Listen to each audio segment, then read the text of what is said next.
तो news room live में सबसे पहले बात करेंगे MIM सदर असदुद्दीन ओवैसी पर हुए हमले की। जी हां, इस मामले में अब मरकजी हुकूमत ने असदुद्दीन ओवैसी को जेड जुमरे की सिक्योरिटी फराहम कर दी है और इस हवाले से मरकजी हुकूमत ने उनकी सिक्योरिटी का जायजा भी लिया है। आपको बता दें कि कल गाजियाबाद में MIM सदर असदुद्दीन ओवैसी पर कुछ शरपसंदों ने कई राउंड फायरिंग की थी। असदुद्दीन ओवैसी इस हमले में बाल बाल बच गए। इस सिलसिले में अब तक 2 गिरफ्तारियां अमल में लाई हैं।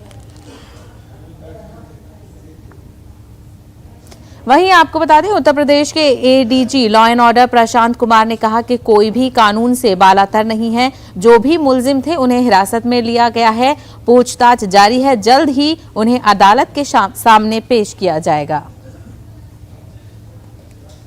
कल करीब 5:20 शाम में जब सांसद जी किठौर मेरठ से अपनी सभा करके लौट रहे थे तो छिजारसी टोल प्लाज़ा के पास, जो कि हापुड़ ज़िले में आता है और पिलखुआ थाना अंतर्गत आता है, वहाँ उनके काफ़िले पे अटैक की सूचना उन्होंने ट्वीट के ज़रिए दी और उस पर त्वरित कार्रवाई करते हुए पुलिस ने वहाँ जो लोग मौजूद थे उनको गिरफ्तार किया और विस्तृत पूछताछ के बाद से तथा वहाँ टोल प्लाज़ा पे जो हमारी CCTV लगी है उसके परीक्षण से 2 व्यक्तियों द्वारा ये घटना कारित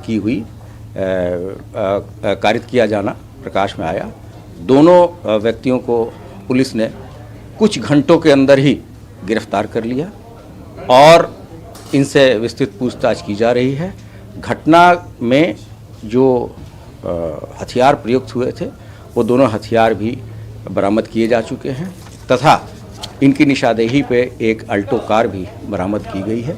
अभी तक की पूछताछ के हिसाब से ये जो लड़के हैं ये सांसद जी के जो एक धर्म विशेष के प्रति जो उनका भाषण इत्यादि देने की शैली है उससे आहत थे तथा इसी कारण से ये घटना कारित किया जाना बताया जा रहा है। सांसद जी के प्रतिनिधि के कहने पे समुचित धाराओं में अभियोग पंजीकृत किया जा चुका है। यहाँ स्पष्ट करना है कि उत्तर प्रदेश में किसी भी तरीके की गड़बड़ी करने की इजाज़त नहीं दी जाएगी और कानून के हिसाब से कार्य किया जाएगा। जैसे कि इस घटना में कार्रवाई करते हुए तुरंत सभी लोगों को गिरफ्तार किया गया है। कोई भी व्यक्ति कानून के ऊपर नहीं है और हम सभी दोषियों को गुण और दोष के आधार पर जल्द से जल्द कोर्ट में प्रोड्यूस करेंगे तथा समुचित धाराओं में चार्जशीट लगाएंगे। वहीं